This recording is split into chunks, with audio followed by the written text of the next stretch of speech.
खंडित सार को बुद्धि में बिठा लिया, तब न आत्मा बनने की मेहनत है और न किसी के पहरे में बंधने की मजबूरी है, न स्थूल शरीर को छोड़ने की जरूरत है और न शरीर के एहसास से परे जाने की जिद है, न किसी टीचर की जरूरत है और न किसी साकार भगवान की।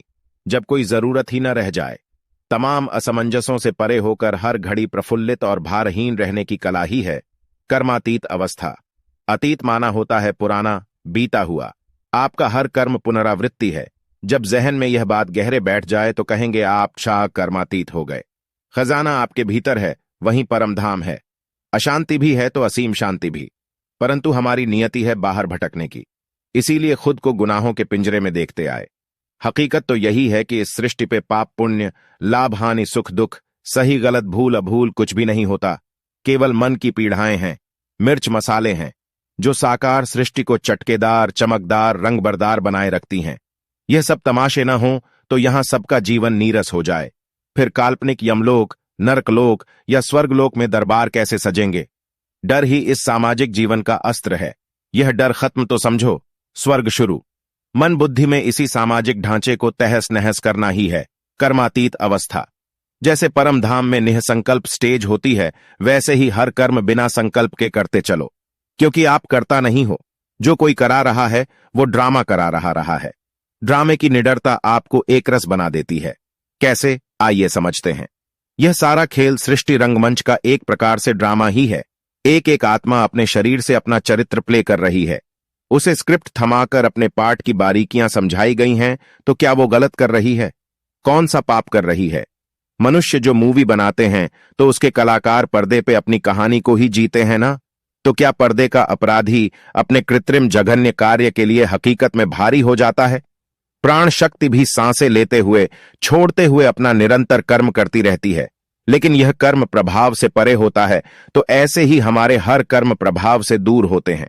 परंतु हम प्रभावित होकर खुद को भी कटघरे में ले आते हैं तो दुनिया को भी।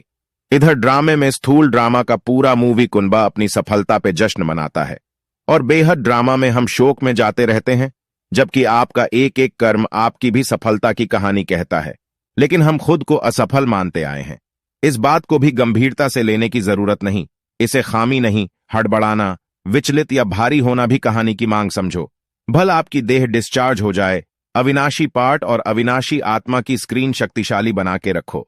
देह से आप श्रृंखलाएं बनाकर प्रकृति को सहयोग करती हो, तो आत्मा की मजबूत स्टेज में आप सारी सृष्टि को पोषित करती हो। बहुत मेहनत करनी पड़ती है इसके लिए, और यह स्टेज अंत में बननी है। अंत कोई शरीर का अंत नहीं होता। शरीर छूट जाए तो कर्म भी छूट गया। फिर काहे की कर्मातीत अवस्था? इसका दूसरा नाम जीवन मुक्ति है ना। मतलब ऐसा जीवन जो कर्मों के लेप क्षेप से मुक्त हो। बोला ना, मैं तुम्हें जीते जी स्वर्ग का आनंद देता हूं।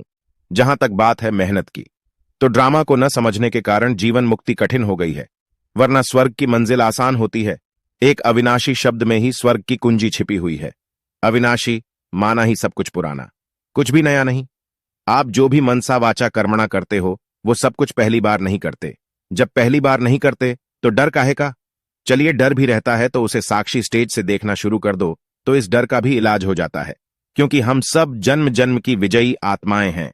विजयी आत्माएं कुछ आत्माओं को संबोधन नहीं है, सारी सृष्टि के लिए है। लेकिन ऐसी विजयी वीरता ड्रामा ने गिनी चुनी आत्माओं में भरी है। कोई विशेष आत्मा कहती है कि जब कर्मातीत अवस्था बनेगी तो ज्ञान खत्म हो जाएगा। उससे कहिए कि अभी तक ज्ञान था ही कहां।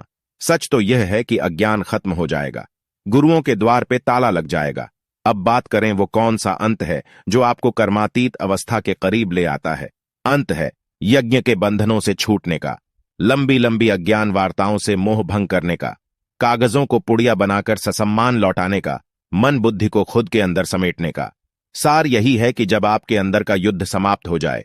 ऐसा नहीं होता कि इस अवस्था को पाने के बाद युद्ध शुरू हो जाता है। यह तो शांति की स्टेज है। यहां पर आपके द्वारा जो भी कर्म होता है वो इसीलिए अकर्म हो जाता है, क्योंकि आपकी बुद्धि तब कोई भी प्रभाव स्वीकार नहीं करती। जब कोई प्रभाव नहीं पड़ेगा तो आप तो सदा हर्षित रहेंगे ही।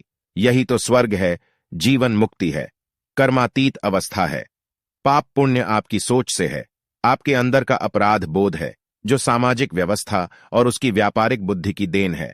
ड्रामा अनुसार डर के इस सामाजिक ढांचे को गुरुओं के माध्यम से ईमानदारी से सुदृढ़ किया गया है, लेकिन अब रोशनी ने बढ़कर अंधेरे की गिरेबां पकड़ ली है। जल्द ही सृष्टि सूर्य चांद की कृत्रिम रोशनी से बहुत दूर चली जानी है। एक एक पात्र आत्मा खुद में प्रकाशवान होगी, क्योंकि किसी पे कर्मों का बोझा नहीं होगा। तो प्यारी आत्माओं, खुद को तमाम बंधनों से ऊपर ले जाओ।